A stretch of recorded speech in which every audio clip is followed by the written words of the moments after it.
Hello and welcome to a new Flight Simulator 2020 video. Today we are going to be flying, again, surprise surprise, the Britain-Norman BN2T Islander Turbine. And today we're going to be flying from Wick to Fair Isle. And if you don't know what Fair Isle is a small island which is the southernmost island in the Shetland Islands in Scotland.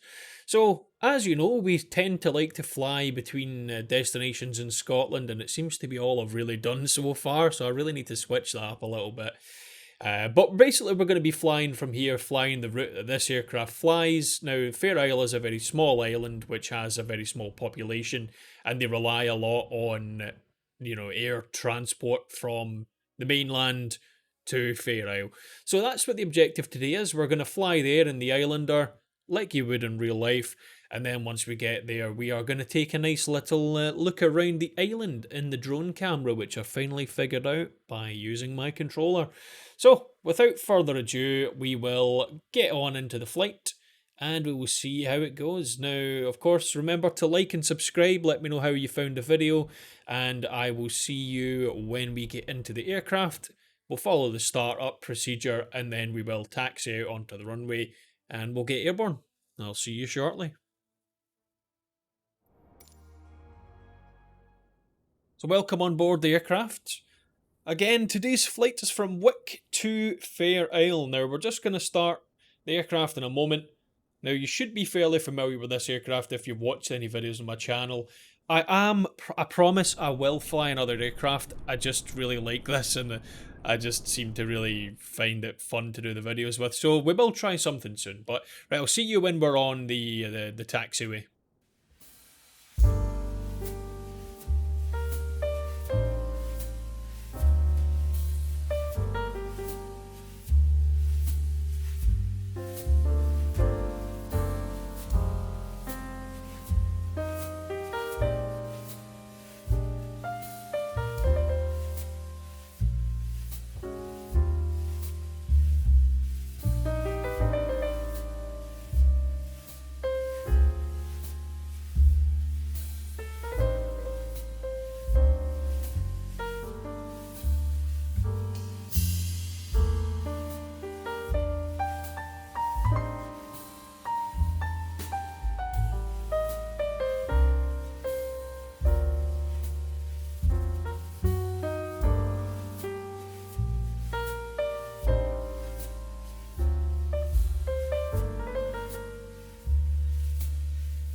Okay, so we've made it onto the taxiway, and we are just holding short of the runway.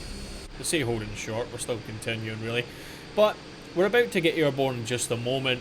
Now, it's going to take me halfway up the runway to start here, which I'm not too keen on, but, well, you do what you're told in Flight Simulator by the ATC. So they've told me to take off from the middle of the runway. They clearly think it's sufficient for me to do that. We'll see. We shall see. Pretty confident this aircraft has enough takeoff performance to be able to do this anyway, so I'm not really too worried. We're configured for takeoff. Flaps are down 1 notch. Better close the window because it's going to get pretty loud.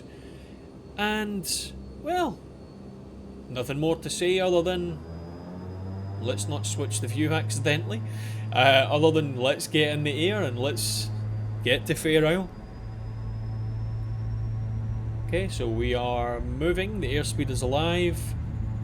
Now we're just trying to maintain the centre line here. I'm using those Thrustmaster T-Flight rudder pedals, which they are nice, but they're just not that customizable with the dead zones and everything. So I need to figure those out a little bit to make them a little bit smoother, but they work absolutely fine. So cheap set of rudder pedals even. Then, if you need a pair, then I'm not against recommending them. They don't pay me for recommendations, but they work, they're functional. Would I like a better set of rudder pedals? Absolutely I would.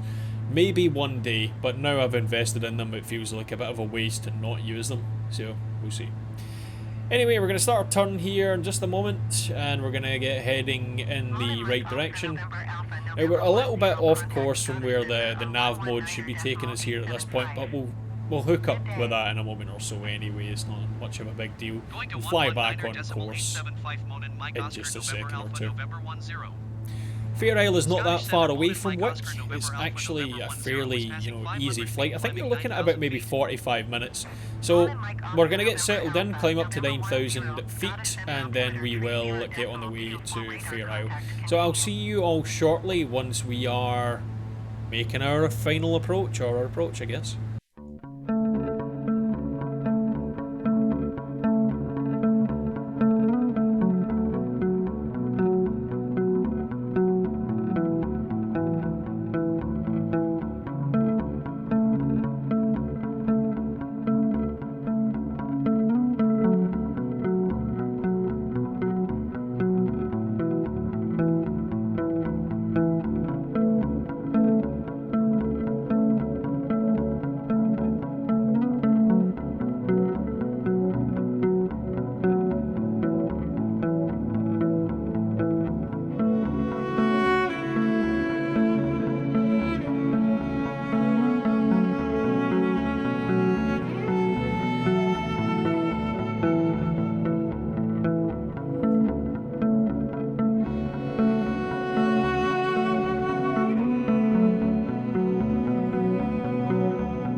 Okay, hope you enjoyed the cinematics. Now for you that's probably only been a few minutes, but for me quite a while, so not the longest flight in the world, but you're like I think I said about 40 odd minutes, 45 minutes roughly. It wasn't too quick, it wasn't too slow, it was absolutely fine. So what we're going to do is we're going to descend down to 2,200 feet so that we can start to get in some sort of nice state to look at landing on the runway. Now the runway on Fair Isle is fairly short. Now you can just about make it out the front of the aircraft. It is a dirt runway, so it's not the most well laid out. Now there you go, you can see it there next to those windmills. So as we descend through 2,200 feet, we are going to start we're just going to come across the airport, or come a beam of it, and then we'll try and make a nice turn towards the end and approach in. Now the wind is getting a little bit heavier here as we're starting to approach the island. It is kinda in the middle of nowhere, so that's to be expected. You're probably going to get gale force winds and things around this kind of area. So the autopilot seems to be handling it absolutely fine. The autopilot on the Islander is pretty decent anyway, and it doesn't seem to really struggle too much. It manages to maintain the altitude pretty much without any issues, so I'm happy with that. So we're turned ahead in a little bit here just to try and keep us off to the right hand side of the airport. We don't want to be overflying it because we want to try and get a nice easy descent and base turn at the end of that descent. So down to 2,200 feet, we'll make our way in. Okay, so we're a little bit closer now, as you can see on the map. We are pretty much parallel to the runway, still quite high up here, so we're still needing to continue with this descent here before we can get down to the airport. But like I said, you can see the runway is pretty unremarkable, but it's a runway in the middle of nowhere in the Shetland Islands, so it ticks all the right boxes for me really when I'm flying in Flight Simulator. Nice airport, to be honest. If you see it in real life, it looks pretty cool. It doesn't look that great in Flight Simulator, but then again, none of these islands really, you know, have any custom scenery built in by default. They are pretty much auto-generated most of the time.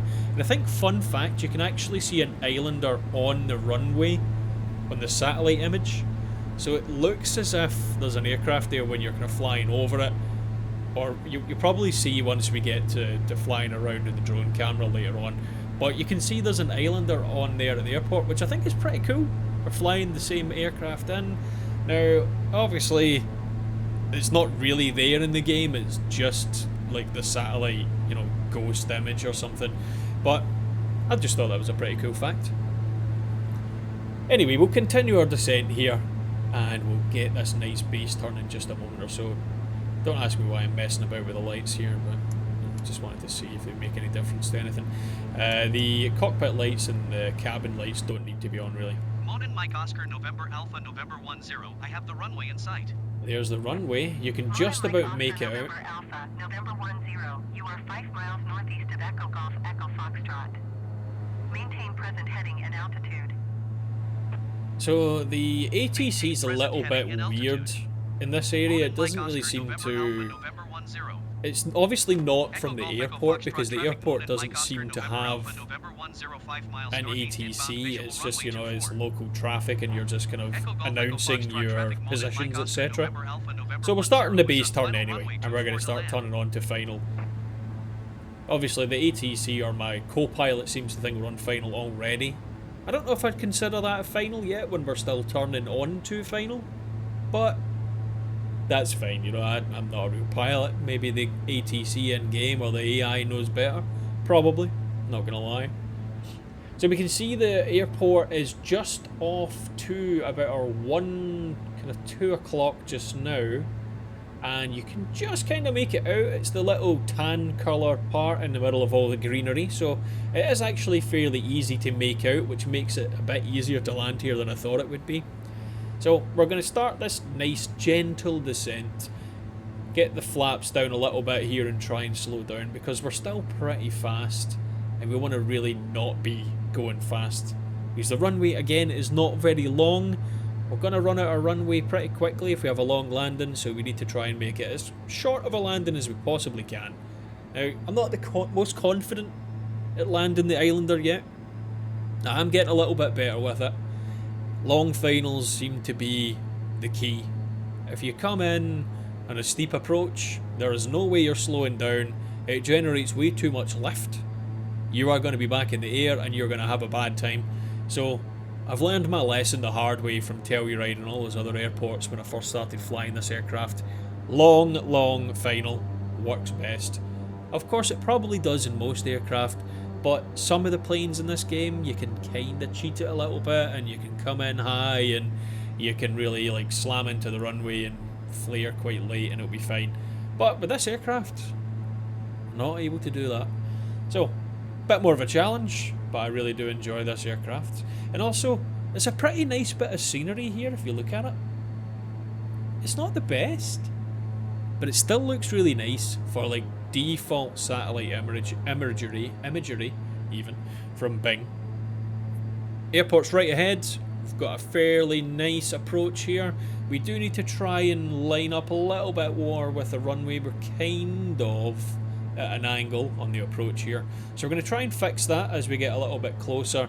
Now, the one thing with the engines of this aircraft, if you put that throttle just ever so slightly forward, it spools up quick, and you are going to actually gain quite a bit of airspeed quite fast as well. So you need to be very careful with your power management in this aircraft.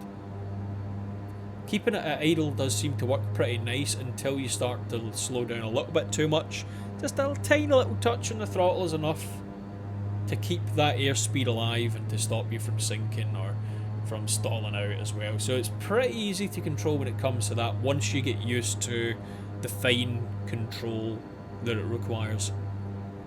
The approach is looking a lot nicer now as well, and I think what we're going to do is we're going to get a little bit of rudder in here because it's just a little bit of crosswind that's making it a little bit more difficult. You can see we are getting tossed around a little bit here, so it's quite hard to keep it facing in the right direction, but we're doing pretty well. Main thing here is just keeping an eye on that descent rate and our airspeed. We do not want to stall at this altitude, but we do not want to not be going slow enough either. So balancing those things as much as we possibly can. Approach is looking great now. We're almost there, And we need to start the flare now. There we go, perfect. Maybe it actually rose up a little bit too much. Now, full right rudder here. Not really getting a lot of movement. Not sure if that's a rudder issue or rudder authority problem, potentially. But we made it down onto the ground. I accidentally engaged my reverse thrust here, and I didn't really intend to, because I was trying to start moving off the runway. Instead of pressing my brake pad on my brake button, press the reverse thrust button. So that's something to try and bear in mind. I'm getting used to flying with the rudder pedals, and they have toe brakes as well, so sometimes I'm a bit off centre with the rudders and I'm probably not turning the way I should be, and also I maybe have the toe brakes on, like right now, by accident. Sometimes it's hard to keep that, you know, foot-eye coordination. I'm not the best with that. Hand-eye coordination, great. Using the pedals, not so much. I haven't used them for quite a while. I used to have a set a long time ago, but you know, those are gone. But yeah, we made it. We have parked at the airport. We're alive. Happy days. So we're just going to shut the aircraft down, and once that's done, we're going to take a little look around Fair Isle, and we're going to see how it looks. So I've sped this part up a little bit just so that it's not taking too long. We don't want to be, you know, looking at this whole part for a long time, do we? Let's be honest. Quite an easy shutdown process for the aircraft though. Doesn't take a long time. I think I did actually miss one of the fuel switches here at some point, but you know what, don't worry about that too much. It's absolutely fine. Right, well, let's take a look around Fair Isle. There's the Islander, of course. The airport, pretty basic.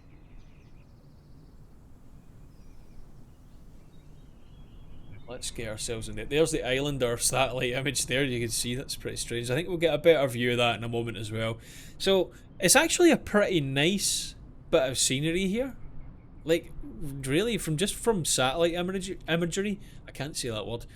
This looks really good. Like, I am very impressed with how this looks. Now, could it be better? Probably.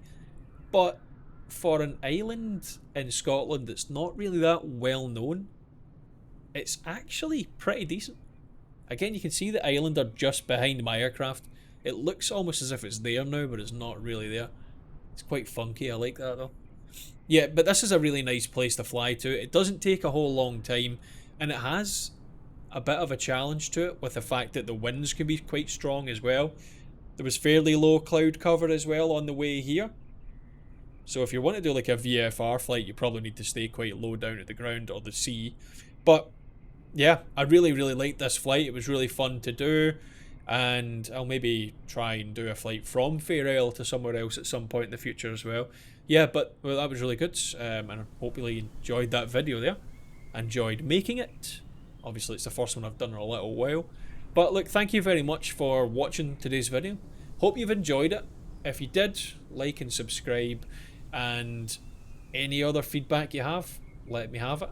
But again, look, thank you very much for all the support from everyone recently. Hopefully some of my new subscribers will see this video. But have a great day, take care, and I'll see you next time.